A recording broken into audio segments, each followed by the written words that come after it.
Michelle is a musician with albums released as Everyone Except Me and artist behind the post-apocalyptic webcomic Stray Cats. She's kind, a bit shy, and furiously creative. Henrique is a filmmaker with over 24 films and TV shows as producer, director, and occasionally host. He also released a couple of music albums. He's bombastic, larger than life, and tenacious almost to a fault. Together, they've been best friends for a decade. This show is awkward. All right, so I don't know. We'll keep it simple. What's the saddest day of your life? I don't know. Jeez, what the fuck?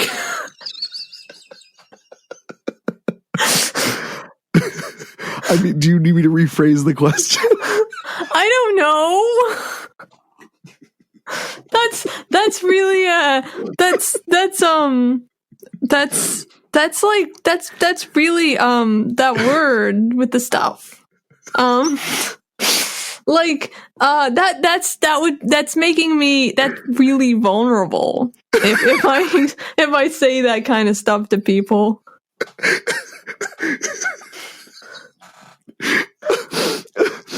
Oh, that's like a bar trick that I use. Yeah. I haven't used it in a while, but if I meet someone at a bar, usually a woman who I'm not really getting along with, or I'm kind of bored by them and they're talking to me, I will just ask them, usually not, actually, I'm much crueler. I will usually just turn to them and deadpan just say, so who's the person you love the most that died? Oh, geez.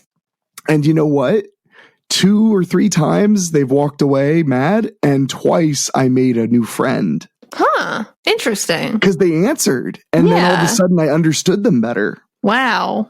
Right? I'm a nightmare. I'm a human being. That was especially a mid-20s Henrik kind of thing to do. But I really did do that. One was to a friend's girlfriend who I didn't like, and after she told me a very, strong emotional story about her stepfather passing away, who was more important to her than anybody, we were like tight friends for years. I mean, we kind of fallen out of touch, but we were like tight friends for like 4 years. Every time we were at a gathering, we would sit together and talk. Wow. Well, yeah. Yeah. And then one was a drunk girl in Cleveland when I was at the Cinema Wasteland convention, and we ended up talking for like 2.5 hours, and it was really, really nice. And then we became friends on Facebook. Cool. I guess. And then no one remembers the women who got mad and left. I mean, they just saved me time, Yeah. That's all it did. It just saved me time. I mean, I don't know if getting mad is the right, response to that. That's a little bit much. So I get it's a good icebreaker if you don't care. It's like painting with dynamite. It's just like, well, this is definitely going to work somehow. So I don't know. I guess you could call that like a social hand grenade or something. Like, it's just like, but I've had good experience. I mean, I don't do it, like I said, I don't do it all the time, and I'm not looking to like offend anybody, but it's like, sometimes I'm like, you know what? Look, I either want to not talk to you anymore, or I want this to be interesting. Yeah. Yeah. There's no, cause I get bored, and when I get bored, that's when things get funny. I notice, cause whenever I meet a new person, when you meet a new person, you kind of tell them things that you haven't thought about in a while, cause you're reminiscing eventually. I mean, you've met a person, right? I don't know. Maybe. Well, it's just like, I have all these stories that maybe stories that like I probably told you like 8 years ago. And all of a sudden I'm retelling them to somebody because they're new and they never do it. And that's when I started to realize, like, wow, a lot of these stories that are really weird or messed up start with, so I was bored. And then they go to God knows where. But that's probably my best icebreaker. It's a good one. Now I'm like, man, I should really use that the next time I talk to somebody. Yeah. I guess. Well, your reaction was priceless too. But yeah, I mean, have you been thinking about your answer? I have no idea how serious you are about this. Like, do you want me to go into like the depths of despair that I've experienced as a human being, or like what are we doing? I mean, kind of. I want you to answer the question in the way that you see fit. Yeah, okay. I don't like I don't know. Damn it. I've had a lot of really sad days. I don't know what the saddest one was. You don't remember the saddest day of your life? I think that, like, I don't want to say the difference between, like, me and a lot of people, but maybe the difference between us is that I don't really quantify things very well. It's just kind of like, there were some rough times when I was real sad. I don't, like, have a number one anything or, like, the happiest time. Like, I don't know. I'm just being a person doing stuff. Or maybe that means that I have like no emotions and I'm just one level all the time. And now I'm like getting all stressed out. Now you're sweating more. Yeah, no, I'm not stopping sweating. This has not been a fun time for my sweat glands. I don't know, but I switched deodorants and now I don't smell anymore when I sweat. Oh. Well, that's good. Well, I will say, I think most people actually couldn't answer quickly and easily that question. Mm-hmm. I think an easier question to answer would be what's one of the saddest moments you can answer. That's something I think anybody could answer with a little bit of thought, but the saddest, most people can't, unless of course they've had some kind of like incredible trauma. Mm-hmm. Or like they've hit like a true rock bottom. Mm-hmm. Yeah. Yeah. Cause like, as I asked you the question, I started thinking to myself, like, what's the saddest, like, what's the saddest day of my life? And there are only like a couple of contenders, and they're all rock bottoms. They're all moments when I literally went, wow, I can't go anywhere but up from here. That's otherwise it's just spans of time. I can remember being sad. Yeah. I don't know. Honestly, like I can think of things, but my weird big fear all of a sudden is being judged on like the saddest, what I consider to be sad, and then also like mentally checking like who's listening to this and what I should say. So that's really weird right now. That's like what is going on. Okay.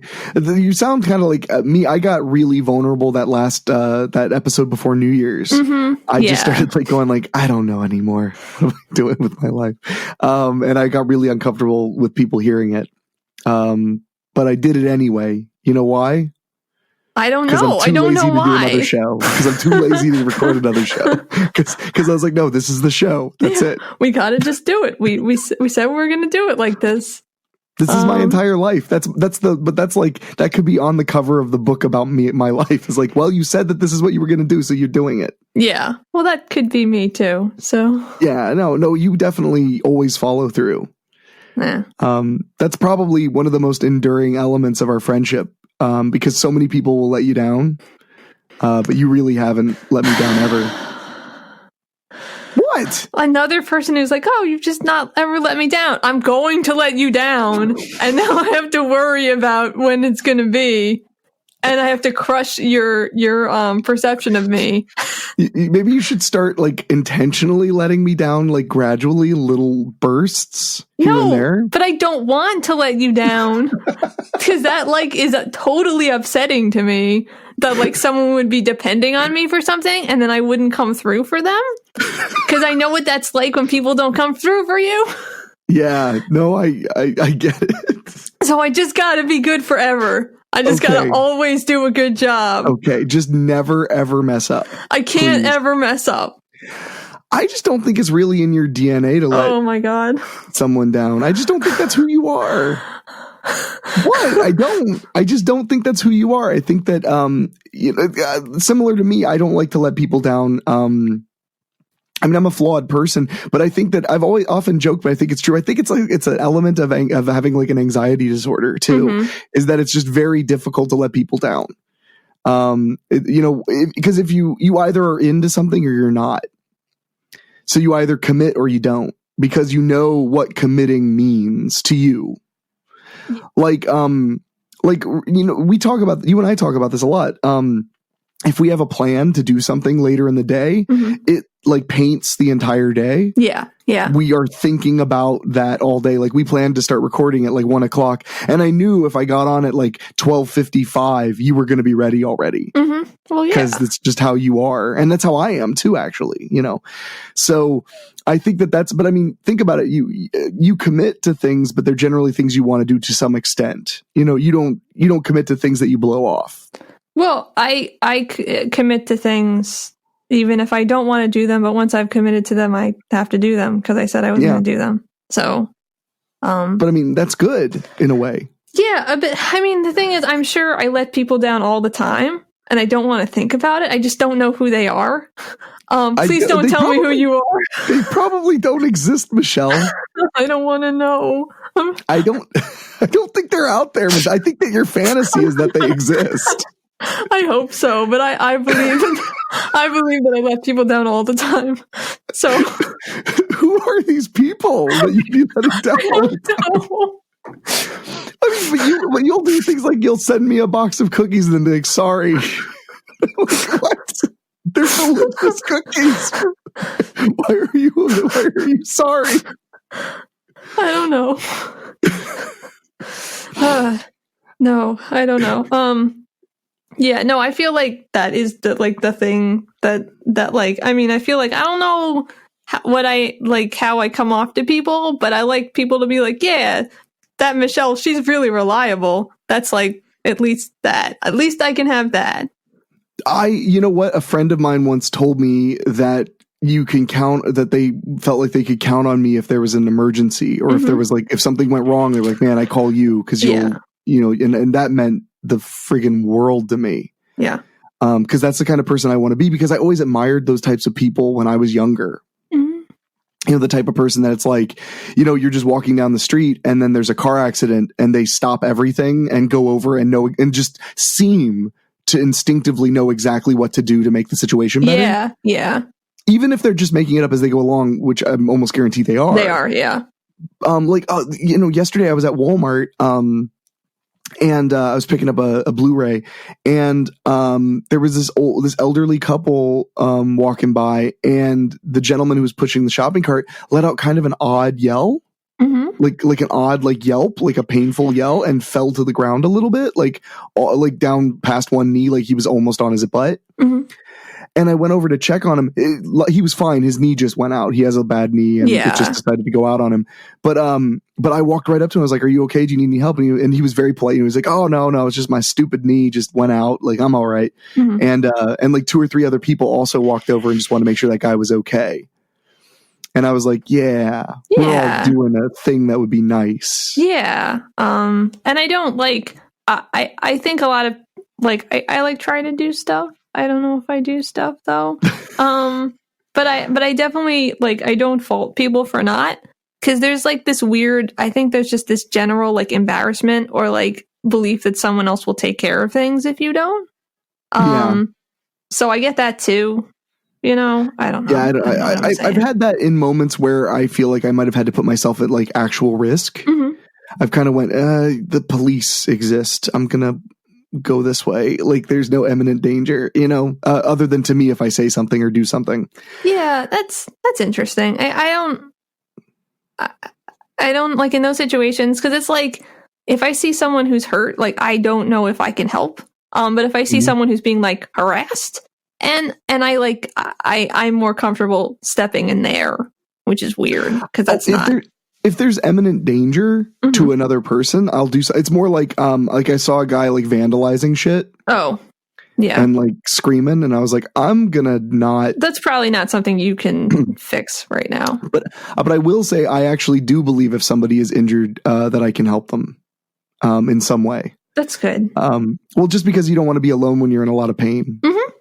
You know, yeah, and ever since I had that horrible gallbladder experience, I feel like I understand like extreme pain so much better. So like I do feel like if somebody's in a lot of pain, I can walk up to them and look them in the face and be like, hey, I'm here. I'm right here. Hey, listen to what I'm saying. That's probably the best thing you could do is listen to my voice right now.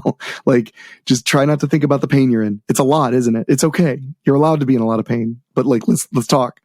But no, if somebody's being harassed or something, you want to try to do something. Yeah.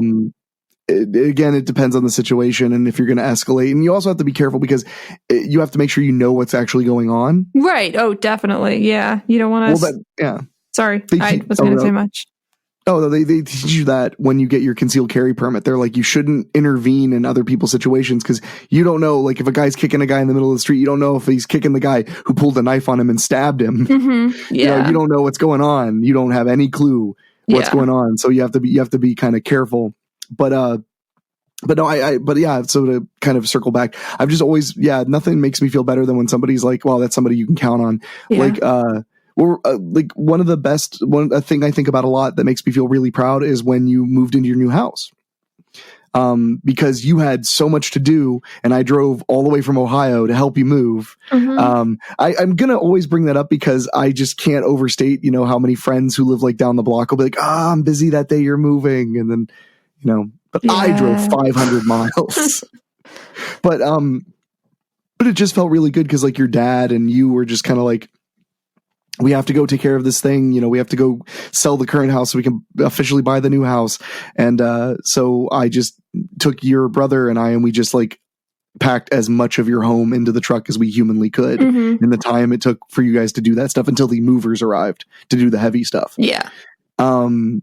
But it felt like really good. It felt so good to be, trusted and to feel like hopefully you weren't worrying too much about the stuff you asked me to do. Of course. Yeah. Okay. So that's totally true. Like, it's not like we went to like sign the paperwork for the new house. Right. And it's not, and I had, complete confidence that you would handle the situation. Like, I wasn't like, I don't know if Henrique can do this or anything. So. You see, and that's the thing that I dream of is just people feeling that way about me. Mm-hmm. Is feeling like, okay, well, I asked Henrique to do this, so I just don't have to think about that specific task anymore. Because I work with people all the time, volunteers and people I hire in my job, and you do have to micromanage a lot of people. Yeah. And that's not necessarily, that's not a fault built into them. It's just life. Sometimes you have to micromanage people. Mm-hmm. But there is something incredible about those few people that you get to work with who you're like, I don't even need to check in. Yeah. Yeah. And, I feel that way about you when it comes to the things that I ask you to do. I've never worried that you wouldn't show up for this podcast. And you've drawn things for me and always done it really quick and on time. I wish I could ask you for more favors. I just don't, really your friendship is the thing that I terrorize you with. So. Yeah, that's true. It's like, hey, Michelle, so I'm not going to ask you for anything, tangible, but I'm just going to call you way too much. Aww. Way too much. So has there ever been a time that you can recall where you were just you jumped into action and took care of business? Yeah, but then that would make me look good, and I don't know if I want to. Well, it's either that or we could go back to the saddest day of your life. It's up to you. Well, no, I'm just curious. Like, yeah. If you want, I can do both. I'll do whatever. Okay, so this isn't that good, so it's not a big deal. But okay. I was showing an apartment in kind of like first of all, it's like a pretty nice area in West Philly, in like kind of the Cedar Parkish area, if anybody knows where that is. And I was just like waiting for someone to show up. So I was hanging out outside, I guess it was warm out. And there was just across the street, there was a homeless woman, and there was like a group of probably older teenagers just harassing her, like just following her and harassing her. And very clearly that is what was happening. And I had dealt with that particular woman before, she had told me she was going to punch me one time. I was like, okay, dude, like, just punch me. She didn't punch me, and she wasn't serious, and I think that she just has some issues. Well, yeah, I mean, you would think. Yeah, unless she really just wanted to punch me, but then she should have just punched me. When I said okay, because I literally just said okay. And, but so they were very clearly harassing her, and I was like really frustrated because like I'm across the street and it's a big enough street that like I'm not right up on these people. Mm-hmm. And there were, because it was really nice out, there's like a really small, like 3-story apartment complex, like right behind them. And they all had decks, and there were people out on the decks and just like not doing anything. And they're like right against all of this. And I was like pissed. So I just like yelled, and I was like, hey, like, you absolutely can't do that. And I was, I guess, intimidating enough that they left her alone, and just stopped following her. And then she thanked me a bunch, which was nice. And then she gave you gave her a turtle dove? Yes. No. And then she punched me because she finally followed through on that. No. So. Well, see, I could tell you a story that's totally the opposite. Mm-hmm. And this is probably would be your worst nightmare, so you'll probably really enjoy this story. Okay. So I was sitting in my house once, and I live in a pretty decent suburb outside of Dayton, Ohio, and I love my neighborhood. And I hear some stuff going on outside, and I look out the window, and I see a group of kids, and they're like pushing this one kid around, mm-hmm. like all by, like this one little kid, maybe 8 or 9 years old. And the other kids vary from maybe his age to maybe 14. Mm-hmm. And they're like grabbing on him and pushing him and yelling at him. So I open my front door and I just yell at the top of my lungs, "Hey!" And they all look at me and I go, "Leave him alone." And one of the kids looks at me and goes, "He's trying to run away from home, and we're trying to take him back to his mom." Oh, I remember that. And I was like, and I literally was like, sorry. What? And I was literally just like, oh, well, imagine what it looks like for me. And then I just closed my door and I was like, I'm never speaking to children again, ever. This is the worst day of my life. I'm sorry. Like, this is what anxiety dreams are. Exactly, stuff like that. Yeah. I had it happen to me for real. It's like if there needs to be like a Playboy magazine, but for people with horrible anxiety. Like this Dear Playboy magazine. I never thought things like these actually happened when I read these letters. But last week, Dear Anxiety Ridden Monthly. I read your letters every month, and I always thought they were made up until one day I decided to stand up to some neighborhood boys, and it turns out I'm old and stupid and self-righteous. At least the kids didn't yell yeet at me. Yeah, but that would be weird. Would it? Do we even really know what yeet means? I'm not. Yes.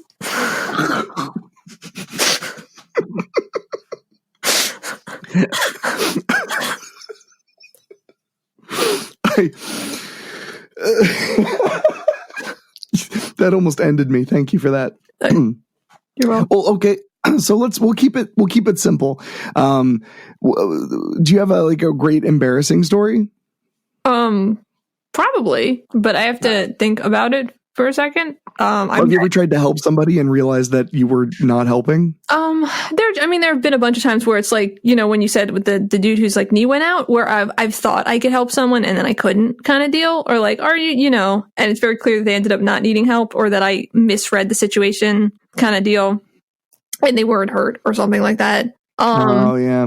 I've done that stuff. I've done that too. That stuff doesn't stick out of my mind as much because I didn't get to revel in the embarrassment. Yeah, no, that one's real bad. I've never tried to stand up to someone and then ended up not standing up to the right person. Yeah.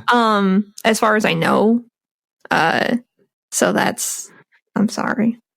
Oh, it's okay. Now I'm like, oh God, I've been embarrassed so many times. There's of course, I also have a terrible ego.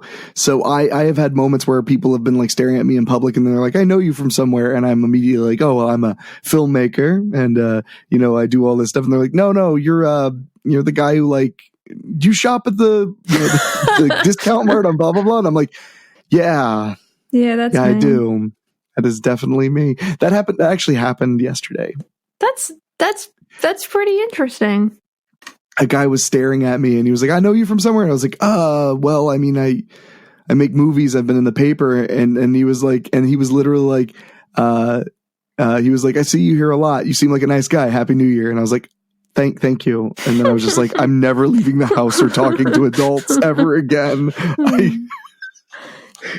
Now that we're talking about this, I don't like my experiences leaving the house very much. That's why I just bring the dogs. Then people just say, my God, your dogs are cute. And I'm like, thank you. And then I just face the other way while they pet my dogs. And it's funny because I am an outgoing person. I like meeting people and talking to people, but boy, sometimes. Yeah. It gets a little hairy. Yeah. I mean, yeah. People, when they recognize me, they don't usually even recognize me, which is my favorite. I've had people be like, hey, do I know you? And I'll just be like, I actually don't know because I'm not very good with faces, but maybe. And they'll be like, don't you work in an organic garden in West Philly? And I'm just like, no. I do have that. I get the mistaken identity. I get that a lot because just any guy with long hair and a beard is me. I guess. So I get that a lot. I remember when Dave Chappelle did his block party here, after the mass shooting. I got like 8 texts from people going like, hey, are you downtown to the Dave Chappelle block party? And I was like, no. Why would I? Why? What? But I could. So you get a lot of mistaken identity. Mm-hmm. Yeah, I mean, and then I do get people who are like, "Do I know you?" And I'll be like, "I don't know, man." And they'll be like, "I think I saw you. I don't know, like play that show one time. Do you remember that show with the stuff?" And I'm like, "No, like yes, but I don't know what you're talking about." I don't know. I have a friend who's kind of like a famous, for lack of a better term, a famous character actor. Mm-hmm. So he's been in lots of movies, but he's not like a name star. Mm-hmm. And he says that he gets that so often that he can't even laugh it off anymore. That's why I'm not saying his name, because it's like a thing he admitted to me. He was like, I got so tired of it because people walk up to me like, what do I know you from? And I'm like, I don't know. Like, I don't know where you know me from. What kind of question is that? Yeah. It's like, you're from something. And it's like, okay. There should just be like a standard answer, and like a weird one. Like you're like, what do I know you from? It's like, well, were you there that one time I was at the supermarket and I was buying those like mixed nuts and I spilled them on the floor? Because a lot of people remember me from that. It's just like anything, just to totally throw the person off. There was this guy out of Jersey named Zachary. He was a famous horror movie host, mm-hmm. and excuse me, and he had this incredible thing where, I mean, he was a fascinating guy. He had an incredible voice that kind of sounded like this, but less hoarse. And when people would say, "Hey, do I know you from somewhere?" He would like in New York, New Jersey, if he's walking the street. Mm-hmm. Somebody like, "Do I know you from somewhere?" He'd go, "Do you ever watch those creepy late night horror TV shows on television at after 1 o'clock?" And he'd go, "Yeah," and he'd be like, "So do I." And I just love that so much. Yeah. So do I. So that'll. Do I know you from somewhere? I always thought it was fun to like make up a school name and like talk about baseball or something. Be like, yeah. Did you go to Steve Camden University? Did you play softball? They're like, what? And I'm like, that must be it. And they'll be like, no. And you're like, I think it is. Yeah, you look really familiar.